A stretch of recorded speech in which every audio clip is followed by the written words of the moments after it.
Hi guys, and welcome to another episode of Kabir Considers. In this video, we're going to react to a harmless friend request turns into a stalking nightmare. Goodness me, I mean, this is going to be pretty nuts because, typically if someone adds you on Facebook, usually you've met them before, or perhaps you are similar in terms of shared likes. Maybe you follow the same sort of groups. He's liked one of your comments, or she, and you build kind of a relationship, and then they add you. And it just turns into a friendship potentially. So to think that a scenario like this could actually, first of all, how would they even find where, but then again, I suppose some people actually put their address on their Facebook profile, which is nuts to me. One click of the mouse, Kristen Pratt opened the door to a nightmare. We need to talk face to face, or I'm gonna be dead! And set in motion a 2-year ordeal that placed her in constant fear for her life. Kristen was a college student in Florida when she was contacted through Facebook by Patrick Mashoni, a classmate from high school, living in the same town. So it was a class from an old classmate. So yeah, I would accept a friendship request from an old classmate. You'd think, oh yeah, I knew him. He was cool. To catch up. I didn't even notice he was in the class with me. It wasn't until later when I went to college that I got a Facebook message from someone who said they were in this class, and that would be Patrick. First couple of messages were great, just like two friends or two people just catching up. Then after the first 3 or 4 messages, things got excessive. The messages got very weird. Why do I like you? I don't know. Because you sat in a class and did this. I have no idea why I like you. I don't even know you. When this starts going on, you're just kind of thinking, all right, it'll go away. But it doesn't go away. It just keeps going and gets worse. I've been sent on a mission to make Kristen Pratt feel warm and fuzzy. Kristen knew she needed help. When I first called the police, they said, well, does he know where you work? And I said, no. And they said, does he know where you live? And I said, no. And they said, nothing we can do. And they left. Email me today. It's up to you now. Save your own life. The cyber stalking intensified. You don't want me for a life, Kristen Pratt? That's a very, very unwise decision. Many of his messages involved. I mean, to me, it looks like a guy who clearly fancies her, but he has no, riz, as they call it nowadays, whatsoever. Riz basically is short for charisma. No riz, no game, no chat. Maybe he's on the spectrum. I really don't know, but it's not normal behavior. Twisted fantasies. I want to tie your wrists together, strip you naked, secure your arms above your head, blindfold you. Other posts made Kristen's blood run cold. Don't make me do something stupid. She finally got an injunction. Did he ever abide by the injunction? No. Whatever you want, whatever makes you happy, that's what I want. It didn't matter how many legal things I did or anything. He just saw it as an obstacle in his way that he had to overcome. And he would overcome them every time. He would just be like, hey, I'm here. I'm here, I'm not going anywhere. According to him, if we're supposed to be together, none of this is wrong. All right, Kristen, look, all I'm asking, so let me over one night. You can't keep ignoring me. You can't.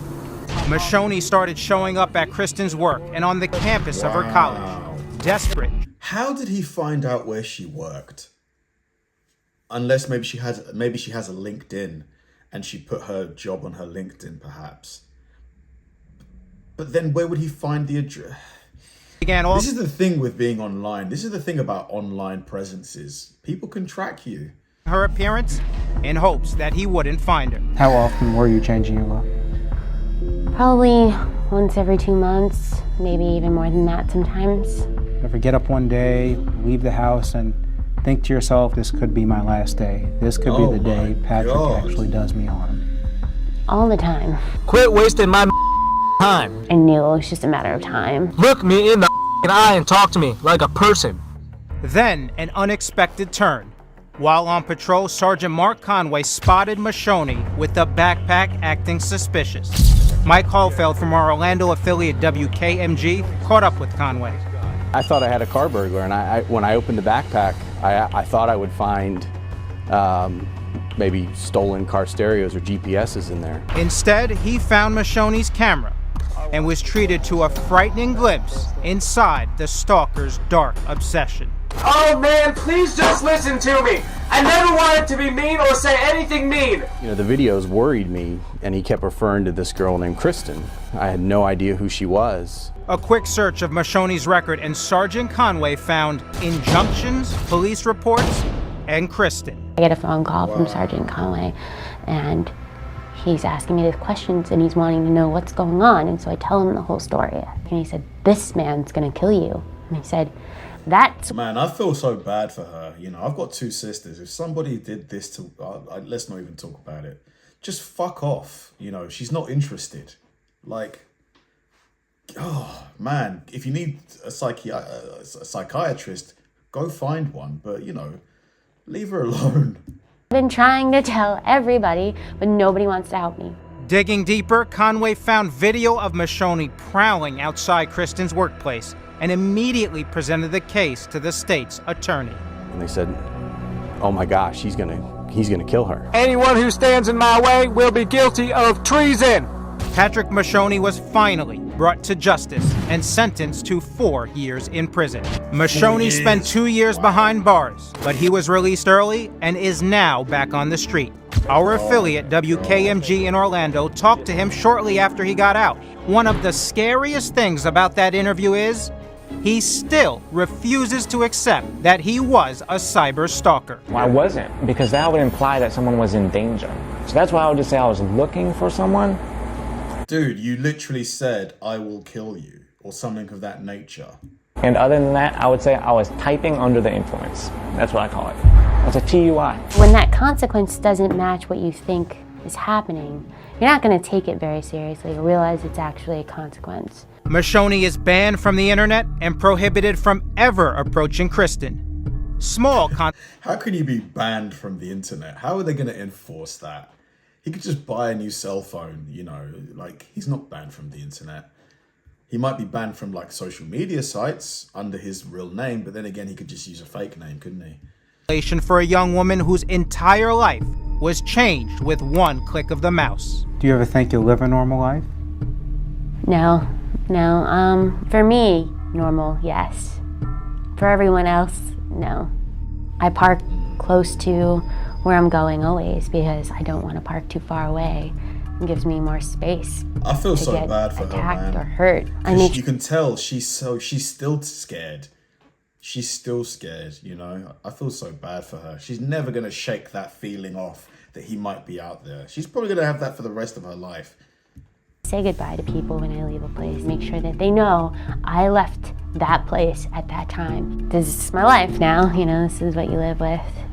Kristen has now moved to another city, but she says this is a nightmare that follows her wherever she goes. Does he still haunt you?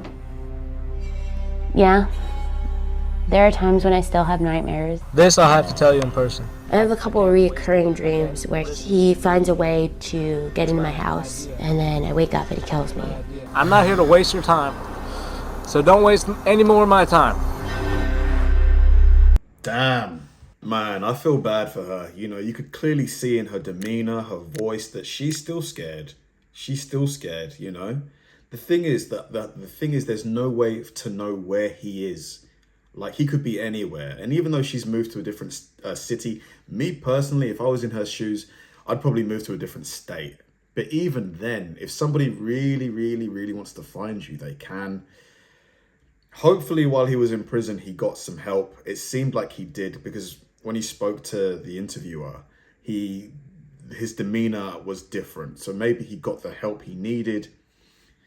But people relapse, you know, whether it's drugs or whatever. People relapse. So you just got to hope that he doesn't. Yeah, I feel bad for her. Thanks for watching, guys, and I'll see you in the next one.